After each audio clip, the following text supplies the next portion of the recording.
we're going to move on and start talking about drugs and consciousness. So when we're talking about drugs, we're specifically talking about psychoactive drugs.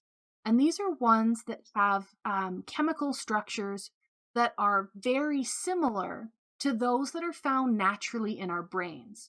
So they tend to look the same or act the same as a lot of our neurotransmitters. And so these molecules, because they can sort of function as neurotransmitters or other chemicals that act in our brains, they can alter consciousness by changing the chemical processes that are happening within our neurons. And of course, there's also a bunch of psychological and environmental and cultural factors that affect how drugs interact with our brains, but we're going to touch on sort of a little bit of all of this in the coming slides. So first, we can talk about an agonist. And an agonist is a drug that increases the activity of a neurotransmitter. So agonists can act in a couple of different ways to increase that activity. They might increase the production or storage or release of a neurotransmitter.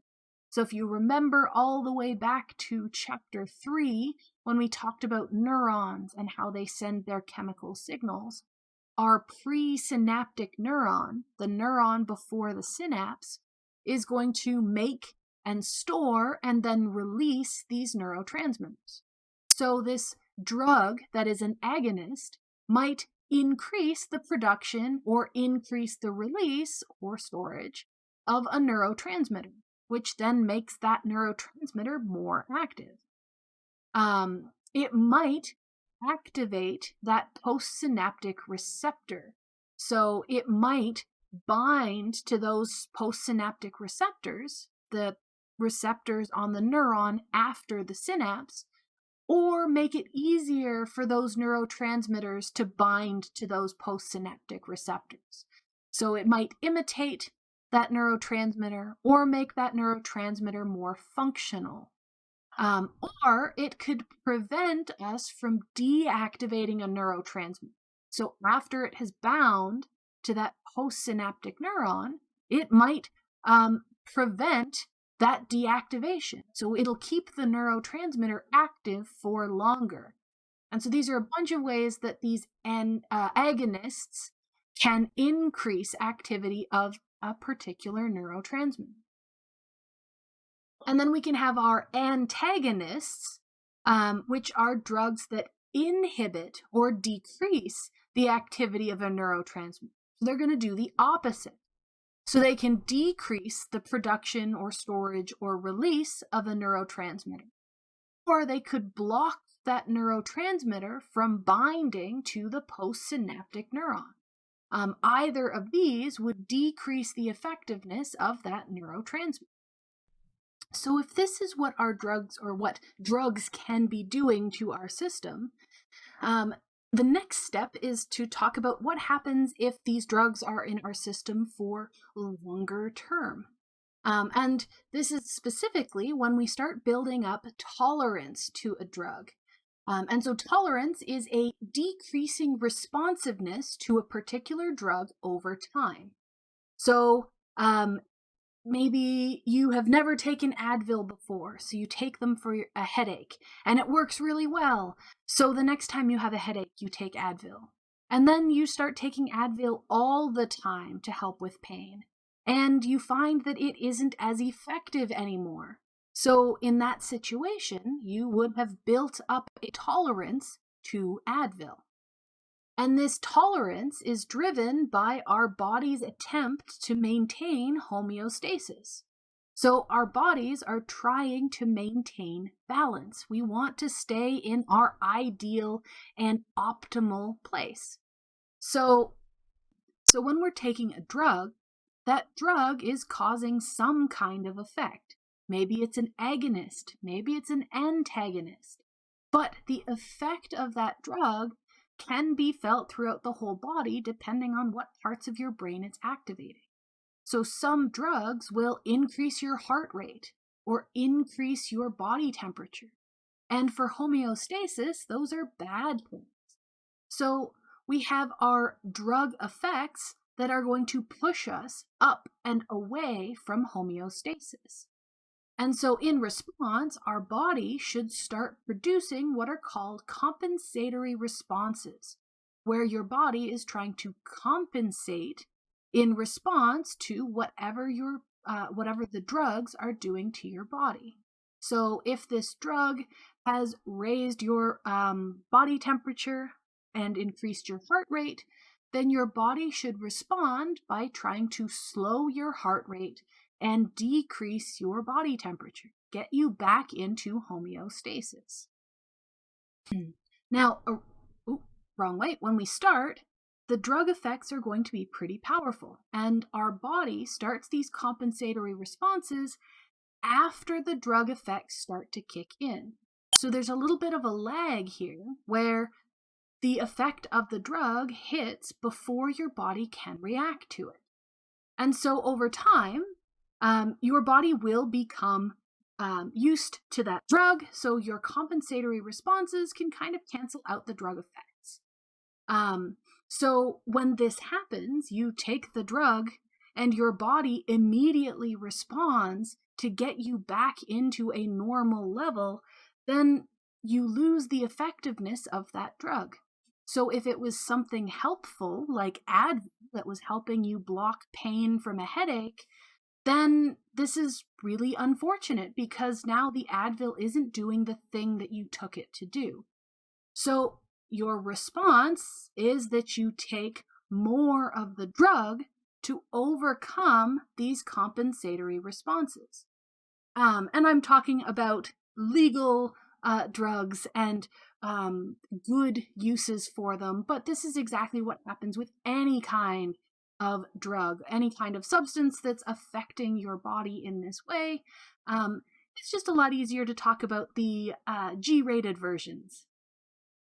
So this is what tolerance looks like, is that your body is catching up to what the drug is doing, and it's keeping you in homeostasis, but you were taking the drug to push you out of homeostasis to begin with, which is why tolerance can become a problem. Now, withdrawal is what happens when your body has gotten used to producing these compensatory responses to balance out your drug effects. But if you stop taking the drug, there's going to be some lag before your body realizes that you don't need those compensatory responses anymore. And so instead of the drug raising your blood pressure and your body temperature, and your compensatory responses bringing them back to normal, when you stop taking that drug, your body now is going to lower your blood pressure and your body temperature past where it should go. So now you're all of a sudden feeling worse because these compensatory responses are lowering things beyond what they should have done to get you to homeostasis. So you've gone the other way and it's even worse now. So withdrawal is when you have these compensatory responses when you stop using the drug. And the reaction is going to be strong and in the opposite direction of that drug. And this is why if you've taken some kind of drug that affects especially your brain, say you've been on antidepressants, if you've been on them for a really long time, you are told to ease off of them. You don't just stop right away because the compensatory responses can be really awful and it can produce some really bad withdrawal symptoms. So if you slowly ease off of it, then the difference between your drug effects and the compensatory responses is a little bit more manageable. Now, the next part of this chapter, I really wish that we could teach it after the learning chapter because we start looking at learning and tolerance because there's this really cool interaction. And this would be great if it came after we had already talked about classical conditioning. But unfortunately, this chapter fits in really well where it is. So every year I'm left with the idea that we're going to talk very vaguely about classical conditioning now, with the idea that we'll get more in depth in it in the next chapter. But it will make more sense when we come back to this in our learning chapter. All right, so when we're developing tolerance, we've only really talked about tolerance in terms of the drug produces an effect and our body produces a compensatory response in response to that effect. But there's learning involved here too. So what happens is that sometimes environmental stimuli can become associated with drug use. So you learn that a particular environment is where you are going to use a particular drug. So a great example of this is you might go to a specific bar with your friends every Friday afternoon to have a couple of beers to celebrate the end of the week. So at first, you go, you drink your beer, which alcohol counts as a drug, and it causes all of the things that alcohol can cause. It's going to mess with your perception, it's going to screw with your balance, all of those things. And your body is going to respond by trying to counteract all of those effects. But if you go to that same bar every Friday, then your body sort of learns that that's what you're going there to do. And because your body doesn't want to be pushed out of homeostasis, it starts associating this environment with the fact that you're going there to drink. And so what happens is as soon as you enter that environment, before you even take the drug, your body starts producing compensatory responses. So as soon as you get to the bar, your body goes, nope, we're here to drink. I need to do the opposite of alcohol to prepare for drinking. And so then when you drink and your body has started already compensating, you drink, the effects start happening, and your body also produces compensatory responses to those effects. So you end up with sort of this double dose of compensatory responses that keep you closer to homeostasis, possibly than you would like. And so this is happening through a process of classical conditioning, where your body responds automatically and unconsciously with these compensatory responses as soon as it sees that environment. But if you enter a new environment, maybe there was a fire and your local bar had to close down. So this Friday, you and your friends go to a new bar. When you arrive in that environment, your body doesn't realize that you're there to drink. So there are very few compensatory responses up front. So when you start drinking, you expect that you can drink, say, 3 beer before it's going to be troubles to walk home. But because your body didn't start bracing for you to drink, the effects of the drug are a lot larger than what we had previously with lots of compensatory responses. Now there's almost no response to the environment, and the only compensatory responses are to the drug effects themselves. So it's almost like you lost your tolerance because you're drinking in a new place. And this becomes a problem, especially with cases of overdose. So if you're used to going out and drinking 3 beers and being able to walk home, and then you go to a new environment, maybe you start feeling really tipsy after a beer and a half. So if you drank all 3 of them, you might be too drunk to walk home because you didn't have the same kind of response to the effect that was entering your body.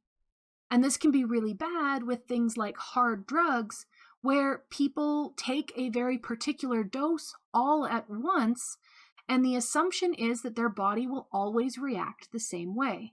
So a seasoned drug user will know exactly how much of their drug they need to achieve the high they want. But if they go to a new environment and they take their normal amount of drug, that amount might be too much and the drug effects might be fatal. And so, in fact, we actually see that a lot of fatal overdoses, when they look into what happened, it's because people were using a drug in a new environment. So this, what seems like a very small effect of having your body not respond to an environment, can end up being fatal very, very quickly. And so this is just another diagram showing what's going on with conditioning and drug responses. And it's just showing that you become accustomed to taking a particular amount of a particular drug in a particular space, and you achieve balance with that. But if you go to a new location, then the balance is thrown off and you're at risk of overdose. So now we can talk about the difference between substance abuse and substance dependence. So substance abuse is going to be specifically when the person experiencing it is running across recurrent problems associated with the drug. So if drug use is causing problems, then it could be called substance abuse. Substance dependence is actually a little bit more intense. So it's going to be more serious, and it's a pattern of use. And so it usually ends up causing clinically significant impairment, distress, or both. So instead of it just being an inconvenience or a problem, this becomes something where it starts affecting all aspects of your life, and it causes you distress to be without that substance. You come to depend upon it. And that is the difference between those two. And we're going to talk just a little bit more about dependence and this depending upon another substance. So the first thing that we can talk about is physiological dependence. So when we're seeing drug tolerance and drug withdrawal, that's when your body comes to rely on and have particular responses to a substance. So if you stop taking something you are physically dependent upon, your body will push the other way with those compensatory responses. That's what the physiological dependence is. But we can also have psychological dependence. And this is when someone craves a substance. And it's not necessarily for the physical reasons, but it might be the appeal of the enjoyment of the effects or something like that. Though there is the caveat that this psychological dependence, this yearning for a particular substance, in and of itself has a physiological footprint. You can actually see changes in brain patterns in people who are psychologically dependent. So don't think of this as, your body craves it or your mind needs it. Both are tied to the body, just in slightly different ways. So next, we just want to touch on a couple of very quick myths about substance abuse. The first is that developing drug tolerance will always lead to significant withdrawal. And this actually isn't the case. So you can build up a tolerance to a particular substance. You can need to take larger doses to get an experience from it, but it doesn't always lead you to withdrawal. And I've had students ask before, so the things that tend to sort of disprove this statement are the hallucinogenic type drugs. So mushrooms and acid, I believe, fall under this category, as well as marijuana, though that depends, which we'll talk about in just a minute. So the next myth is that if a drug does not produce tolerance or withdrawal, you cannot become dependent. And that is also not true. So you can have drugs that don't produce tolerance or withdrawal symptoms, but you can still have that psychological dependence. So it isn't one or the other. Both of these kind of don't really work. And then the other idea is that physiological dependence is the major cause of addiction, and again, not necessarily. Psychological dependence and environmental factors and social factors can all play a major role in addiction. So, for substance abuse and substance dependence, it's a lot more complicated than a lot of people